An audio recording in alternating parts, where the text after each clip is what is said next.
What's up, y'all? Marjack79 here. Just kind of doing a little voiceover for this hunt that I was on for just random Star Wars figures, man. Um, in my toy collecting career, been collecting for like 10 plus years now, man. Actually, a little bit more than that. Just every blue moon, just in a toy collector's life, you just come across something that is just so extremely rare that you don't even know how to contain the excitement. I watched the first episode of The Mandalorian yesterday. Actually, Disney Plus came out, and I immediately fell in love with the series. I cannot wait for episode 2.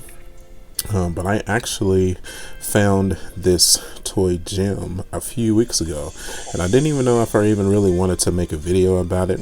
But I have this YouTube channel for situations like this, and when I come across grails like this, I just feel it's within my YouTube duty to share it with you guys. I was just doing a random hunt at Target, and I was just looking around, and lo and behold, I don't know if somebody was trying to hide this figure or not, but I literally just slid this aside, and what would you know? Right there, just hiding in plain sight.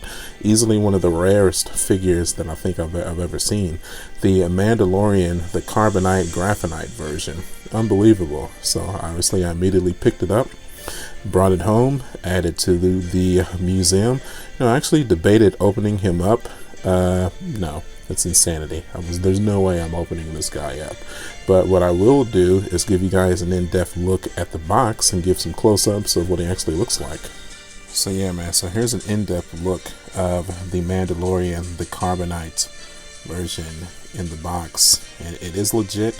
I picked him up from Target. He is a Target exclusive. I actually hopped on eBay and Amazon just out of curiosity to see what he was going for. I think at the lowest he's going for about $50 right now.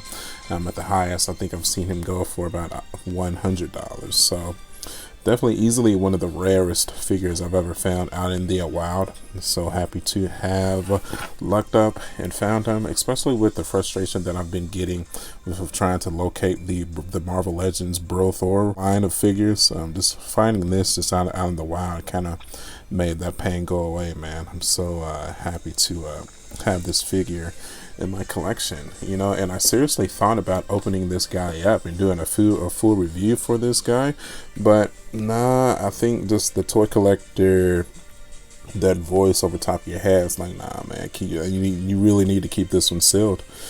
So that's what I'm gonna do. But like I said, I'm gonna at least just give some close-ups. Look at his weapon here. If you see his weapon here that he got from the guy that he took down in episode 1, such a cool sniper rifle type weapon. Definitely. So like I said, I watched The Mandalorian last night, and it's just something about it, just from the music to the landscapes of all the scenes, and just his personality. I really have a feeling this is going to be one of the best pieces of Star Wars lore that we've seen in quite some time, and I cannot wait to experience the full season of this show, man. Like I said, I'm so excited, because my love of Star Wars kind of came from a weird spot. I was kind of too young to experience the original trilogy when it first came out. I was born in '88, so but when the new trilogy came out with like Anakin Skywalker and all that, I kind of, I was a casual fan of the series, but I really wasn't in love with it for obvious reasons, but then, I don't know, just from subscribing to some of the Star Wars YouTube channels. I tell you what, man, from Star Wars Theory, that's a really big one. Just hearing all the what if stories, and just being introduced to more of the lore of just the backstory of Luke Skywalker, Anakin, Leia, Han. you know, it's just, I don't know, I feel like my love just gradually grew with it.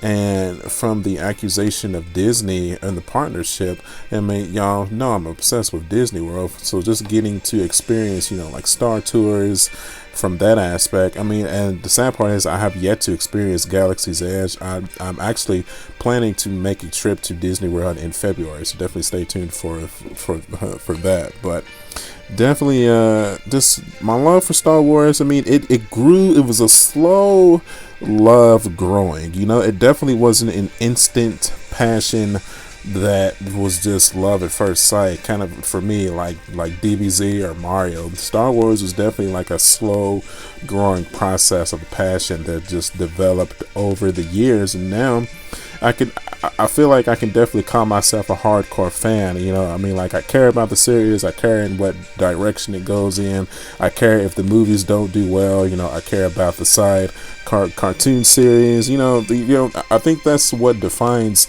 a true fan, that you just naturally care about a series, and that especially if it suffers. And you know, and I'm sure, you know, we all have our gripes with the Last Jedi and what it did to the series. And you know, it wasn't the worst movie in the world, but I was definitely hugely disappointed in it for what it did to Luke Skywalker, which is what I, you know, originally thought was one of the most heroic, you know, characters and lore that I had ever experienced. And just, I mean, I still have confidence in Disney to bring the story back around, to fix his character arc, to maybe give him a satisfying ending, because I feel like there's no way they can leave his character the way they did in The Last Jedi. It's just not right. I feel like it's a slap in the face, and I am rambling. I hope you guys don't mind, but you know, I've definitely have developed a passion for the series, and I understand some of the so much backlash and passion from the fan base that gets thrown at this series, because you know, you start to care. You really do. You start to care, man. And just when something that you love suffers, you know, you're gonna have something to say about it. This is all it is to it. All right, man. So yeah, here we go. This is like, I don't know if I'm ready to call this my ultimate toy grail yet. Maybe give it a couple of years and let's see how it does or whatnot, and maybe we'll end up calling this the ultimate Marjack 79 grail of toys. I mean, if I keep it sealed, which unless under a crazy circumstance, that would be the only reason that I would open this guy up. So I mean, if Target does like a re-release of him or something, but I doubt that. So yeah, man. So as always, thank you guys for watching. As always, if you like the video, do me a favor and hit that like button. I would really appreciate it. You can follow me at youtube.com/marjack79. I'm also on Instagram, Facebook, and Twitter. Yeah, we talk about Disney, anime, video games, all kinds of nerd stuff, man. The Louisville GalaxyCon is a couple of weeks out, man. That's like the Super Bowl of nerds in my city, so I'm definitely going to be hitting that up and vlogging there, so you can look forward to that. Yeah, man, just sorry I couldn't open this guy up if that's what you guys really wanted to see, but I don't know, just the Star Wars passion in my soul just told me just not to do it, man. So I'm gonna keep this guy sealed, and he's gonna go back down into my museum of awesomeness. All right, man, until the next video, I will catch you guys later. Bye.